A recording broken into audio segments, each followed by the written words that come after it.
Hello everyone, welcome to our YouTube channel ITP star. तो आज हम पढ़ने वाले हैं इंग्लिश ग्रामर का एक चैप्टर, जिसे कह सकते हैं एक पार्ट, जिसे कहते हैं हम नाउन। तो चलिए हम डायरेक्ट नाउन के भी डेफिनेशन देखते हैं। What is a noun? Noun क्या होता है? A noun is a part of speech that serves as the name of a person, place, thing or idea. It can be singular or plural and can act as a subject or object in a sentence. अब इसका मतलब ये होता है कि noun एक part of speech है, English grammar का एक पार्ट ऑफ स्पीच है, जो किसी वस्तु, व्यक्ति, स्थान या किसी आइडिया के बारे में हमको बताता है। वो या तो सिंगुलर हो सकता है, जिसे हम एक वचन कहते हैं, और प्लूरल हो सकता है, जिसे हम बहुवचन कहते हैं हिंदी में। और वो एज अ सब्जेक्ट और ऑब्जेक्ट एक्ट कर सकते हैं किसी भी एक सेंटेंस में। और अभी सब्जेक्ट और ऑब्जेक्ट क्या है हम आगे जानेंगे। अब हम चलते हैं टाइप्स ऑफ नाउन्स के बारे में। Nouns can be categorized into several types, including common nouns that are general names, proper nouns that are specific names, abstract nouns that are ideas or concepts, and concrete nouns. अब हम एक एक इसके बारे में पढ़ते हैं। इम्पॉर्टेंस, अब इसका हम इम्पॉर्टेंस देखते हैं। Importance in a sentence. Nouns are essential elements in sentences as they provide meaning and context. They serve as subject or objects, allowing the construction of clear and coherent ideas. अब हम इनका importance ये है कि nouns एक बहुत ज़रूरी element होता है किसी भी एक सेंटेंस फॉर्मेशन में, जो कि किसी भी सेंटेंस को कंटेक्स्ट या तो उसको मीनिंग देता है, और वो सब्जेक्ट और ऑब्जेक्ट की तरह सर्व करता है, जिसके वजह से हम समझ सकते हैं कि ये सेंटेंस की जो मीनिंग है हम क्लियरली उसको समझ सकते हैं, और वो हमारे लिए आसान हो जाता है कि हम किस बारे में बात कर रहे हैं। या देखिए, जैसे कि फॉर एग्ज़ाम्पल कोई भी सेंटेंस है, अब उसमें आप नाउन का यूज़ करेंगे ही। जैसे कि फॉर एग्ज़ाम्पल राहुल स्कूल जा रहा है, ठीक है। जैसे ये एक सेंटेंस है हिंदी में। अब इसमें नाउन, जैसे कि हमने पढ़ा, किसी का भी नाम, प्लेस, थिंग या तो आइडिया हो सकता है, तो इसमें नाउन हो जाएगा राहुल, ठीक है। तो राहुल जो है वो इसमें नाउन है। तो हमको ये पता चल रहा है कौन स्कूल जा रहा है, राहुल स्कूल जा रहा है। हमको इस क्वेश्चन का आंसर मिल रहा है, हमको क्लियरली समझ में आ रहा है कि वो सेंटेंस या हम किस बारे में बात कर रहे हैं, किसके बारे में बात कर रहे हैं। तो सेंटेंस फॉर्मेशन में काइंड ऑफ ये एक स्ट्रक्चर देता है, ठीक है। अब हम चलते इसके टाइप्स पे। अब इसका पहला टाइप होता है कॉमन एंड प्रॉपर नाउन। जैसे कि common nouns refer to general items like city, dog, while proper nouns indicate specific names or titles, example New York, Max, and proper nouns are usually capitalized. अब इसका मतलब ये होता है कि common nouns जो है जनरल आइटम्स को बताते हैं, जैसे कि डॉग हो गया, सिटी हो गया, ठीक है। और जो प्रॉपर नाउन्स है वो स्पेसिफिक नेम, किसी भी इंसान का जो स्पेसिफिक नेम होता है, जैसे कि न्यू दिल्ली, न्यूयॉर्क, मैक्स नाम है किसी का, वो बताता है। और जो प्रॉपर नाउन्स है यूजुअली वो कैपिटल लेटर्स, मतलब कैपिटलाइज फॉर्म में वो यूज़ होता है। अब आता है countable and uncountable noun.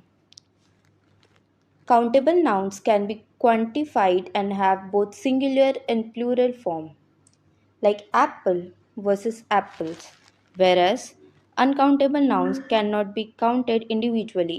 Example water or information. अब काउंटेबल नाउन्स क्या होते हैं? वो चीज़ें जिनको हम काउंट कर सकते हैं, जैसे कि एप्पल। इसका मतलब ये सिंगुलर फॉर्म में, मतलब इसका मतलब होता है कि एक एप्पल के बारे में हम बात कर रहे हैं। वर्सेस एप्पल्स, अगर हम एप्पल्स की बात करते हैं तो वो दो या दो से ज़्यादा हो सकते हैं, 4 एप्पल्स हो सकते हैं, 5 एप्पल्स हो सकते हैं। सी, काउंटेबल नाउन्स को हम काउंट कर सकते हैं। वाइल जो अनकाउंटेबल नाउन्स होते हैं उनको हम काउंट नहीं कर सकते। लाइक वाटर को हम काउंट नहीं कर सकते हैं ना, कि हाँ इतना हम लाइक स्पेसिफिकली हम काउंट नहीं कर सकते। जैसे कि एक एप्पल है तो हम ये तो नहीं काउंट कर सकते कि एक बूंद है, या ऐसा मतलब काउंट नहीं कर सकते। इंफॉर्मेशन भी काउंट नहीं हो सकता है। ठीक है, तो ये सब काउंटेबल और अनकाउंटेबल नाउन्स में आते हैं। अब नेक्स्ट हम चलते कलेक्टिव नाउन्स में। Collective nouns refers to a group of individuals or items treated as a single unit, such as team, flock, or class. They can be singular or plural verbs depending on whether the group acts as a single entity or as an individual. अब इसका मतलब ये होता है कि collective nouns, collective इसका मतलब होता है अ ग्रुप। जैसे कोई भी आप चीज़ें कलेक्ट करते हैं बहुत सारी, तो वो उसका मतलब होता है ग्रुप। उससे नाम से आप समझ जाइए। जैसे collective noun group of individuals होता है या सिंगल यूनिट होता है, वो प्लूरल और सिंगुलर दोनों फॉर्म में यूज़ होता है। जैसे कि team, collective group of people, एक टीम जो होता है। जैसे क्लासरूम, ग्रुप ऑफ स्टूडेंट्स। तो ये सब जो चीज़ें हैं वो कलेक्टिव नाउन्स में आती हैं। ठीक है, और वो डिपेंड करता है सिचुएशन पे कि जो ग्रुप है वो सिंगल एंटिटी है, मतलब किसी एक के बारे में बात हो रही है, या किसी स्पेसिफिक पर्सन के बारे में, या किसी ग्रुप के बारे में। तो दोनों वे में यूज़ हो सकता है। अब हम देखते हैं इसके फंक्शंस। अब इसके फंक्शन, पहला फंक्शन है subject of a sentence. The subject of a sentence is the noun that performs the action और is described. For instance in a sentence, the dog barks. Dog is the subject. अब subject वो होता है जिसके बारे में हम बात कर रहे हैं या जो एक्शन परफॉर्म कर रहा है। जैसे अभी सेंटेंस है द डॉग बार्क्स, मतलब एक कुत्ता भौंक रहा है फॉर एग्जाम्पल। तो डॉग इसमें सब्जेक्ट है। हम डॉग के बारे में बात कर रहे हैं, वो क्या कर रहा है, वो बार्क कर रहा है। ठीक है, तो ये सब्जेक्ट हो जाता है। अब इसका सेकंड होता है object of a verb. Object of a verb is the noun that receives the action of the verb. For example, she reads a book. तो book is the object of the verb. ठीक है, अब object जो है वो ऐसा चीज़ होता है जो एक्शन करने वाला है उसको रिसीव कर रहा है। जैसे कि शी रीड्स अ बुक। ठीक है, वो बुक रीड कर रही है, तो बुक है वो रिसीव कर रहा है। कौन बुक रीड कर रही है, शी। यहाँ पे नाउन शी यूज़ हो रहा है। मे बी वो किसी भी फीमेल का नाम हो सकता है, जैसे कि रीना, टीना, रिया, XYZ जो भी है वैसा हो सकता है। ठीक है, और object of a preposition. The object of a preposition is the noun that follows a preposition completing its meaning. For example, the cat is on the mat. Mat is the object of the preposition on. ठीक है, अब object of the preposition, ये object of the preposition ये होता है कि object जो होता है वो प्रपोजिशन को फॉलो करते हैं। जैसे कि फॉर एग्जांपल इसमें एक एग्जांपल दिया हुआ है, the cat is on the mat. ठीक है, तो इसमें प्रपोजिशन ऑन है, तो उसको द वर्ड मैट जो है वो फॉलो कर रहा है। मैट एक ऑब्जेक्ट है, एक चीज़ है। तो यहाँ पे ऑब्जेक्ट जो मैट है उसके बारे में बात हो रही है। तो किसके ऊपर है, कैट मैट के ऊपर है, तो ऑन। तो प्रपोजिशन को वो फॉलो कर रहा है ऑब्जेक्ट। तो इसका मतलब यही होता है कि ऑब्जेक्ट ऑफ द प्रपोजिशन का मतलब ये होता है कि जो ऑब्जेक्ट है वो किसी भी एक प्रपोजिशन को फॉलो कर रहा है, मतलब उसके बारे में बता रहा है कि हाँ, अगर आपसे कोई पूछेगा कि कैट कहाँ है, तो cat is on the mat, मतलब कैट वहाँ मैट के ऊपर है, बैठी है या सोई है। तो उसका मतलब यही होगा कि ऑब्जेक्ट प्रपोजिशन को ही फॉलो करता है। प्रपोजिशन जैसे कि ऑन, अबव, इन, ये सब प्रपोजिशंस में आते हैं। इसके बारे में हम और आगे डिटेल में अभी पढ़ेंगे। अब बात करते हैं मॉडिफायर्स की। ठीक है, अब होता है एडजेक्टिव्स। अब एडजेक्टिव क्या होता है, adjectives are the words that modify और describe nouns providing them more detail. For instance, in the red apple, red is the adjective that modifies apple. Adjectives का मतलब ये समझ लीजिए कि वो किसी भी नाउन की विशेषता बताता है। जैसे कि रेड एप्पल, तो एप्पल कैसे रेड है, तो रेड उसकी विशेषता बता रहा है कि हाँ ये एप्पल रेड है। और जैसे कि बोल सकते हैं ब्यूटीफुल ड्रेस, ड्रेस कैसी है, ब्यूटीफुल है, तो ब्यूटीफुल उसको मॉडिफाई कर रहा है, उसकी जो विशेषता है, उसका जो क्या कह सकते हैं इम्पोर्टेंस कह सकते हैं, उसके बारे में आपको वो डिस्क्राइब कर रहा है, उसको मॉडिफाई कर रहा है। तो एडजेक्टिव्स का मतलब ये है कि वो किसी भी नाउन की विशेषता बताता है, ये आप समझ लीजिए हिंदी में। नेक्स्ट होते हैं आर्टिकल्स। आर्टिकल्स आपको पता होगा ए एंड द जो यूज़ होते हैं। अब इसका हम डेफिनेशन देखते हैं। Articles are words that define a noun as specific और unspecific. The definite articles the refers to specific noun while the indefinite article a and an refers to non-specific noun। ठीक है, a and the ये तीन articles होते हैं। जो the है वो किसी स्पेसिफिक नाउन को बताता है, ठीक है, और a और an जो नॉन स्पेसिफिक नाउन्स को बताता है।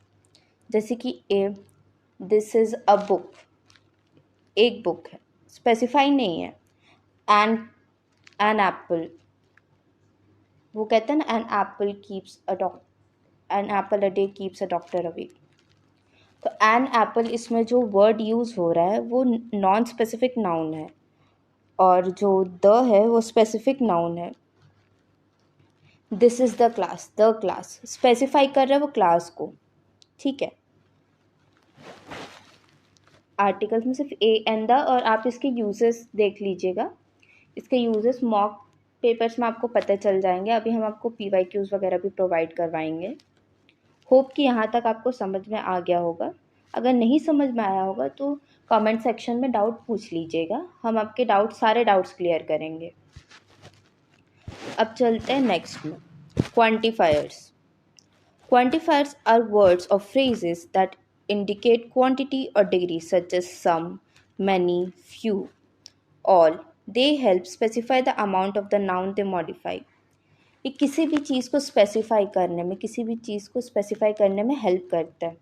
क्वांटिफायर्स मतलब क्वांटिटी के बारे में बताता है, ये समझ लीजिए। जैसे कि सम, फ्यू, मनी, कह सकते हैं few, there are few number of students, तो कुछ ही बच्चे बचे हैं, ठीक है।